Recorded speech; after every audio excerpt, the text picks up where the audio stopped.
Isinilang pa lang tayo, nagmamarcha na ang buhay natin segundo papunta ng kamatayan. But in between our birth and our death, we have our choices. May choice tayo kung paano natin haharapin ang kamatayan. Ang namumuhay ayon sa aking aral, kailan naman hindi makararanas ang kamatayan? Pwede ba yun? Lahat tayo ay mayroong kinatatakutan. Iba-iba rin ang ating takot. May takot sa pag-iisa, may takot din namang mag-asawa o magkaroon ng sarili niyang pamilya. May takot sa dilim, may takot na magkasakit, may takot tumanda, etc.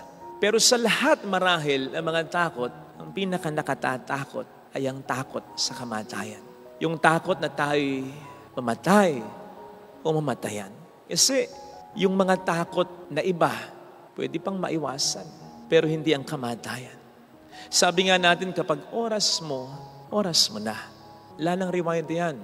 Merong term na cheating death. I don't believe we can ever cheat death.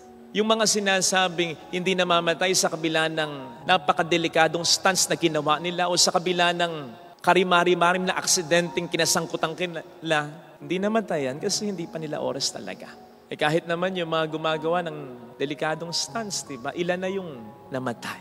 We can never cheat death. At kahit na gaano kapakayaman, kahit na anong kakayanan natin para sa dekalidad na ospital at magagaling na mga doktor, walang tao ang kayang magdugtong ng kanyang buhay. Kaya nakatatakot talaga ang kamatayan. Pero ano itong sinasabi ng ating Panginoon sa ating Ebanghelyong napakinggan? Ang namumuhay ayon sa aking aral, kailan naman hindi makararanas ang kamatayan? Pwede ba yun? Siya nga mismo, alam nating namatay. Kaya nga meron tayong mga mahal na araw at pagkabuhay dahil para sa atin, for our sake, siya ay namatay. So, anong ibig sabihin niya dito? Palagay ko matutulungan tayo ng ibang mga sinabi rin ng ating Panginoong Jesucristo ayon din sa Ebanghelyo, ayon kay San Juan. Kasi sa chapter 11, verse 25, ay maliwanag na sinabi ng ating Panginoon in the Gospel according to John, na siya ang muling pagkabuhay at buhay. Kaya sino man daw na nananampalataya sa Kanya, kahit mamatay, ay muling mabubuhay. So ibig sabihin, ina-attest dito ni Kristo sa John 11:25, na kahit sa mga sumusunod at nagsasabuhay ng kanyang aral, mayroong pa ring pagkamatay. Pero, mayroong muling pagkabuhay. It's just that, yung sinasabi ni Kristong kamatayan ay hindi mararanasan ng ating kaluluwa, kundi lamang ng ating katawan. Kaugnay nito, sasabihin din ng Panginoon sa John 5:24, na sino mang nagtitiwala sa Kanya ay may buhay ng walang hanggan. Hindi na ito hahatulan sapagkat ito ay inilipat na sa buhay mula sa kamatayan. Yun ang hindi mamamatay kailanman, kahit pamamatay ang ating katawan. Kaya nga, di ba, pupwede talaga nating isipin at sabihin patungkol sa isang namatay na, lalo pat kung yan ay alam natin, talagang nagsabuhay ng mga aral ni Kristo at nag-surrender ng kanyang buhay kay Kristo talaga. Hindi na siya yan. Yung ating pinaglalamayan, yung pinagmimisa na, katawan na lang niya yan. Remains, mga iniwan. So may umalis. Sino yung umalis? Di yung totoong siya, yung totoong buhay na siya. Siya ay sinuko ang buhay kay Kristong talaga. Ang kanyang spirito, ang kanyang kaluluwa. Yun ang hindi namamatay. Sa English version ng ating Ebanghelyong napakinggan, mas magiging malinaw pa yung pahayag ni Kristo. Kasi ang sasabihin sa English version, anyone who believes in me or who lives according to my word will not see death. Sa literal na pag-asalin, hindi makakakita ng kamatayan. Ang magandang example dito ay si San Esteban. Si San Esteban, sinasabi sa Acts 7:55, bago mamatay, nakita niya ang Diyos sa kalangitan, ang kaluwalhatian ng Diyos. Sa kanyang kanan ay si Jesus. And then after that, sa verse 60, when people stoned him to death, ang sasabihin sa verse 60, he fell asleep. Although sasabihin sa Tagalog version, siya ay namatay. So ano ba talaga ang nangyari? Namatay ba talaga siya? Or sa English version, he just fell asleep. Parehong totoo. Namatay ang kanyang katawan, pero hindi ang kanyang kaluluwa. Na mula sa kamatayan ay nailipat na sa buhay na walang hanggan. He did not see death because as a follower of Jesus, based on His promise, on the promise of Jesus, he will not see death. He saw Jesus before His death ng kanyang katawan, and then He fell asleep, and upon waking up, He saw Jesus again. Anong kamatayan ang magkakaroon ng kalungkutan at takot pag ganyan? Kapag ang nakita mo ay si Jesus na minamahal mo at nagmamahal sa iyo. Napakasarap na kamatayan yan. Iyan ay kamatayan na parang pagtulog na lang. Di po ba yung mga namamatay, madalas sinasabi natin o sinasabi, nakakakita eka ng mga kaluluwa. Tinatawag eka kung, hindi naman kung sino-sino lang, kundi yung mga taong hindi iba sa Kanya. Yung mga taong mahal niya at nagmamahal din sa Kanya. Kaya naman, madalas, lalo pat ayaw pa nating mamatay sila. Anong sinasabi natin sa mga nag-aagaw buhay na ganyan? Huwag munang sasama, Nay. Tatay, huwag ka munang sasama. Bakit yun ang sinasabi natin? Kasi alam natin na malakas ang hatak ng mga nakikita nila sa kanila. Bakit? Mahal nila at nagmamahal din sa kanila. Kaya po pwedeng sumama how much more kung si Jesus na ang makita natin na umaaya sa atin, na nagsasabi sa atin, anak, gaya ng sabi ko, kapag naihanda ko na ang tahanan para sa iyo, ang titirhan mo, babalik ako at isasama kita sa kinaroroonan ko. Eto na ako. Ayos na yung kwarto mo. Bumitaw ka na. Huwag ka nang magpakahirap pa. Sapagkat ito'y inaalok ko na sa iyo. Buhay na wala hanggan. Kasama ko. Isipin po ninyo kung ganyan. Paano ka pa matatakot at malulungkot pag ganyan?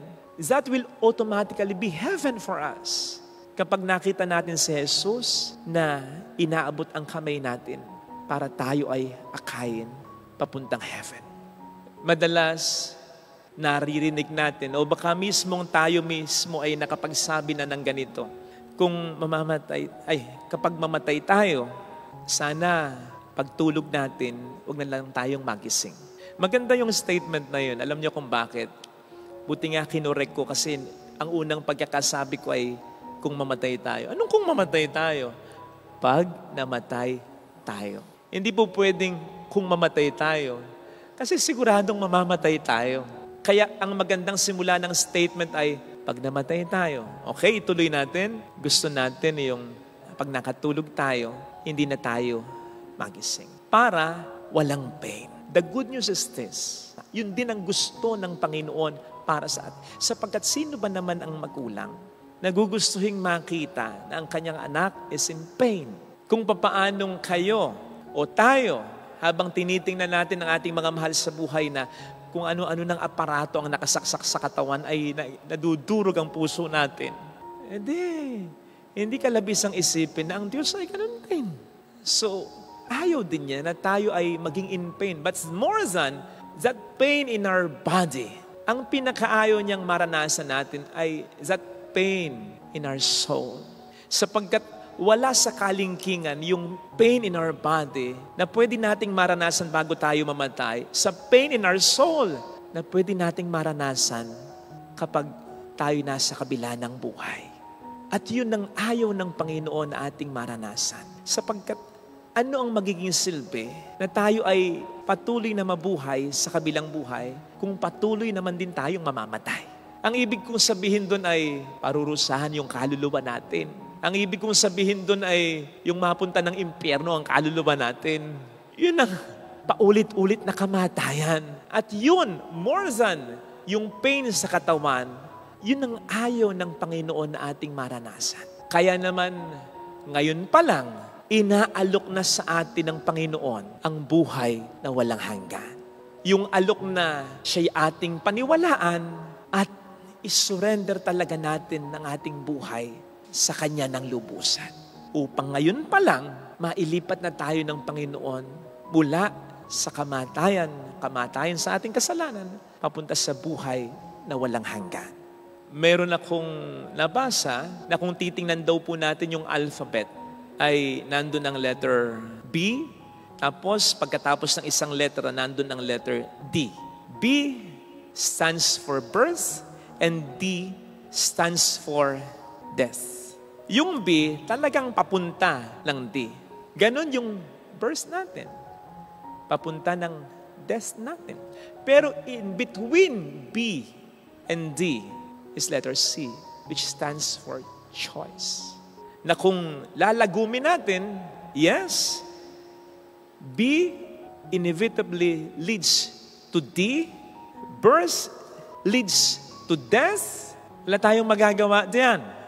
In fact, isinilang pa lang tayo, nagmamarcha na ang buhay natin segundo papunta ng kamatayan. But in between our birth and our death, we have letter C, our choices. May choice tayo kung paano natin haharapin ang kamatayan. Kung haharapin ba natin ito ng natatakot, nalulungkot, o yung gusto natin parang natutulog lang, walang kalungkutan, walang kinatatakutan. At yun ay mangyayari lamang yung tayo parang natutulog lang, walang kalungkutan, walang katatakutan. Kung yung C natin, yung choices natin ay magiging C din for Christ. And that is, if in between our birth and our death, we will always choose Jesus all the days of our life. Then and only then, ang kamatayan ay hindi katatakutan o kalulungkutan, kundi magiging parang pagtulog lang, pagtawid lang sa kabilang buhay. Ito sana mga kapatid, ang ating ipagdasal sa ating banal na misa. Indeed, wala tayong magagawa. Darating at darating ang kamatayan talaga. Pero, binibigyan tayo ng choice ng Panginoon upang salubungin ito ng panatag at masaya. Yan ay kung ngayon pa lang, isusuko na natin ang ating buhay sa Kanya na nangako ng muling pagkabuhay sa mga magsusuko sa Kanya ng kanilang buhay. Amen.